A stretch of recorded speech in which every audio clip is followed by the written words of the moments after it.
And now, some quick thoughts from Mann.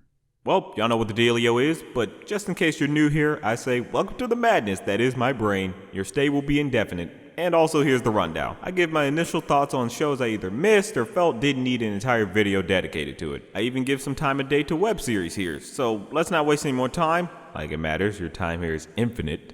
And get right to it.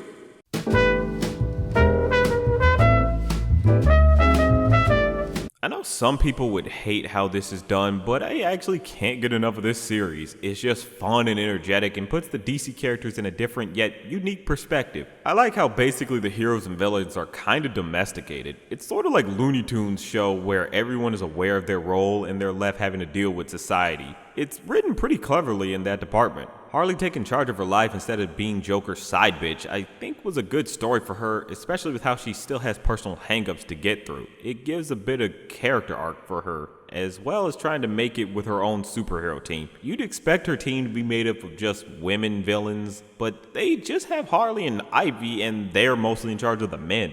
I actually like how they went about that. Haley Cuoco did take a bit of getting used to as Harley, particularly in the first episode, mainly because she was trying to do an accent like Arlene Sorkin or Tara Strong, but thankfully she dropped it early on. Her performance actually works here. She can get hyped up and it works, or sound somber and sympathetic and make that work. I was worried if she could pull it off, but she does a pretty good job. I do enjoy Harley and Ivy's dynamic, Harley being the train wreck trying to get her life together and Ivy being more of a voice of reason while also convincing her to be a villain. Will it follow the comics with that relationship?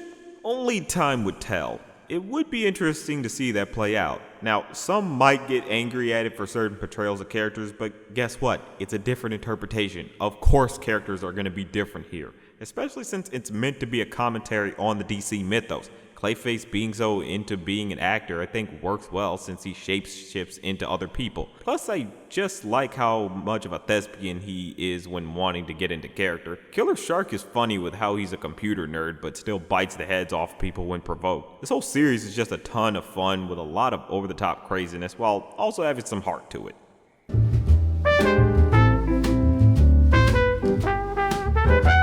You know, I really thought I was gonna hate this, but it actually managed to not piss me off. That's kind of an achievement. It damn sure isn't great or even that good, but it's pretty harmless. Well, save for the street racing part, but if you actually do that, that's on you, you terrible driver. The characters are definitely paper thin and spout off corny one-liners. The actual racing can be pretty intense whenever they have them. It's animated in a pretty heart-pounding way that might have you ask, why not have the Fast and Furious movies done in animation from now on? I mean, they seem so hell-bent on doing impossible things in the movies now. Hell, they have a car drive out of a building and land into the neighboring building, so it's not like they're above using CGI to do the impossible. So yeah, a fully animated Fast and Furious movie kinda would seem like the next big step, but a series kinda works here just fine. It really isn't that bad, it's just really corny. That's honestly the best way to describe this. Corny. The jokes are corny, the characters are corny, it should just be served up with a 5-piece bucket, it's just that corny. You won't be mad that it exists, but you won't be racing to see more of it either.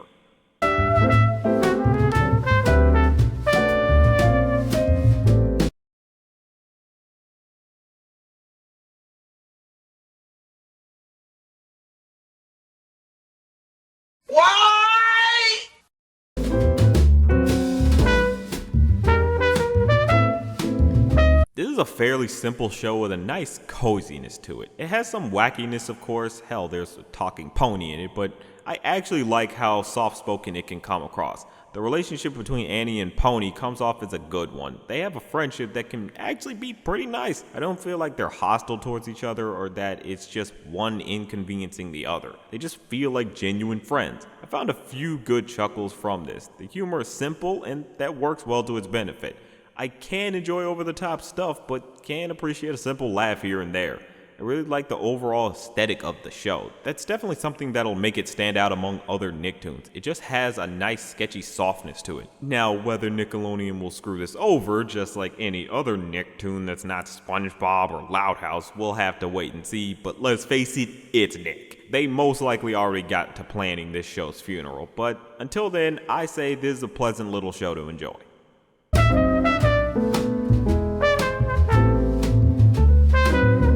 I will say I find this to be alright for what it does. I enjoy the story for the most part. I do want to see what happens next. The characters are written in a way that wants to be funny and memorable, but they kinda come off as just being there.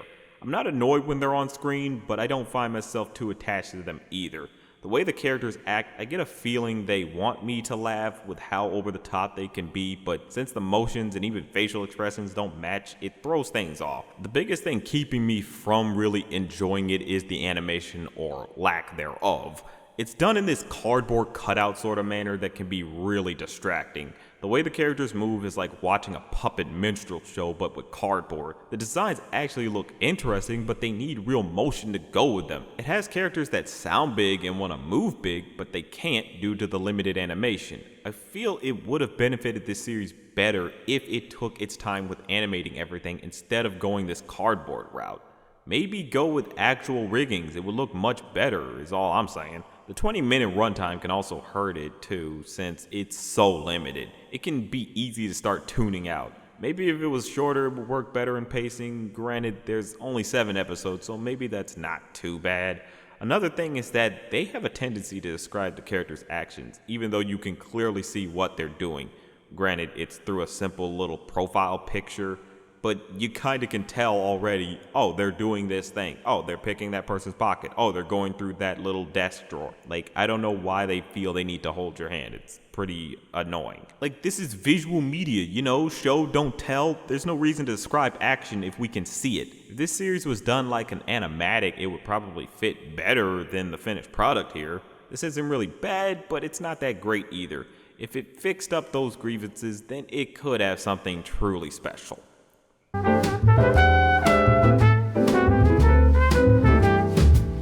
I actually really like this. It was definitely one of those weird premise type shows, but I genuinely want to keep up with it to see where it's going. I'll admit the way the characters act is a bit hokey, but it's just fine. I was surprised to find that it was based on a book series. Kind of wish we got more animated shows based on book series. That actually seems like a nice route to go. Cleopatra has a nice energy to it. She can be lively, somewhat badass, but still in that grouping of needs training. She does fall into that child of prophecy gambit, but thankfully she's not treated too much like the great savior except for by one character. Her friends seem nice enough as good sidekicks. The animation leaves much to be desired. It's done in the Toon Boom style, so it can come off as cheap looking.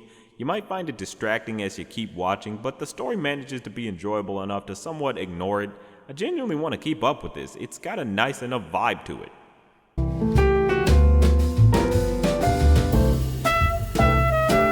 This managed to actually be a bit better than Has-Been Hotel. It focused more on the premise than setting up the characters. Also, the shorter runtime allows it to feel more like a pilot. The pacing also works much better here since it doesn't waste time getting to its point. The designs have a better chance to shine here since the animation is subdued. It's not too fluid to a point it's distracting, with a few perspective shots that could be fixed up. Either way, it allows the humor and characters to speak out much better. I definitely like how the characters play off each other. Blitz just being so apathetic to most of his co-workers is pretty fun, as well as his egoisms. Moxie trying to be the voice of reason works as well when he's spazzing out to Blitz being a dick. And I also like his dynamic with Millie, his wife. She's just kind of that cute little button, and they honestly make a cute couple. With their dynamic being more with Millie's happy attitude to offset Moxie's sour attitude.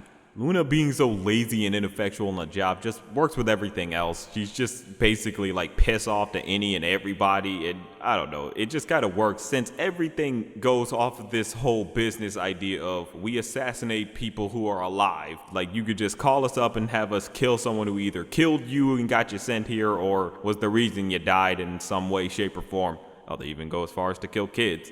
It really embraces the concept of hell. Honestly, I like that they did this. This I genuinely do want to see get greenlit. I think the premise manages to hold stronger with this, and the characters have motivations I can get behind. The cursing could probably be executed in a better way, but it's not too bad. It plays with the concept of hell in a pretty good way, and I do say, give it a series.